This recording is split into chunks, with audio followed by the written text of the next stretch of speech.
وارسته زیادی تو دیگر تا به کجایم؟ چون یک نفس باشم اگر بهر چرایم؟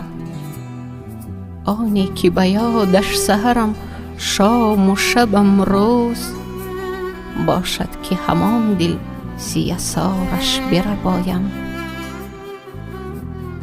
ای آن که ز صد جان شده مقبول دل ما، بازآ و مبین این همه بیرحم روایم. در مملکت عشق تو سلطانی که آنجا، من گشته به سرسانی چو درویش و گدایم.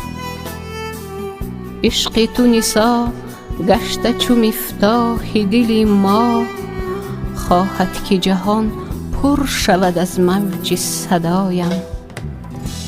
افتاده به دام غم تو این دل بیدار، لطف کن از این دام جفا ساز رهایم.